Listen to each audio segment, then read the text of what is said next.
caregiving isn't just giving physical support or just being there in body but not present.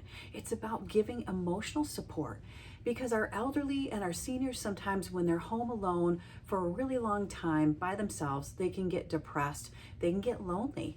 And we want to make sure that we do everything in our power to help them out by making it less lonely, less sad for them, because we don't want them alone all the time, and we want our loved ones to be active and meeting out friends or doing things.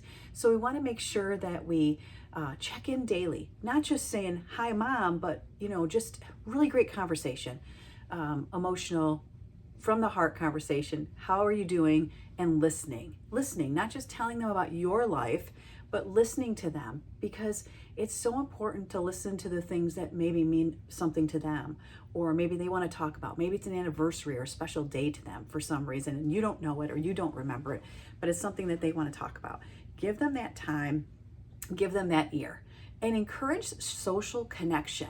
My mother-in-law loves to crochet. She knits, she crochets, sews. She was in a sewing circle or a sewing group for years, or crocheting group, and she still crochets at home, and she donates everything. She donates little hats to cancer patients. She donates lap blankets to people in the hospital, just small blankets. But how comforting, how sweet, how loving and caring to send something like that you can make with your heart or from your heart to give to people to help them. So we want to make sure that we encourage socialization. My mother-in-law would go out to the sewing circles. She physically cannot really make it out there anymore to go see the girls, but the girls usually come to her. They come out and visit her, which is really nice. So they just come out, see how she's doing, spend time with her, chat, let her know what the updates are, or what the changes are, or what's going on with everybody with their lives and their grandkids and their travels.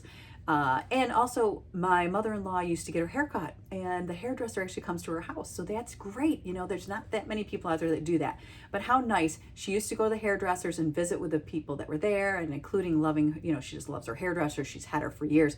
But now the hairdresser comes to her house. She doesn't come every week, but she comes every other week. So she really enjoys that, because she gets to talk to the hairdresser. Her name's Lori, and get the updates and what's going on with Lori's life and what's going on with her kids and her family and everybody else that she knew from maybe the hairdresser, the salon. So it's really important to bring in the memories.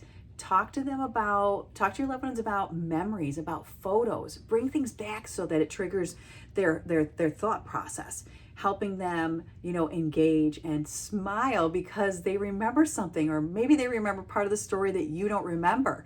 And it's just nice to have those memories and to talk about those photos and those special moments. For us, it was camping and going on the four-wheelers and being around the campfire with my in-laws. And they love that stuff, and they still love that stuff. Just having those photos to trigger things or to talk about those things, or playing cards.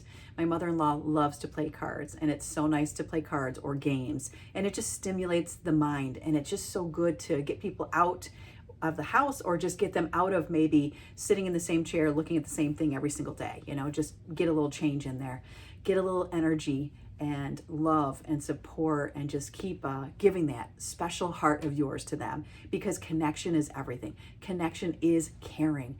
It is one of the most thoughtful things you can give to your loved one, is the love and the connection and the small talk, right? Or not small talk, but maybe you talk little, and then give them the mic so they can talk, because they want to share their stories. And I love the stories.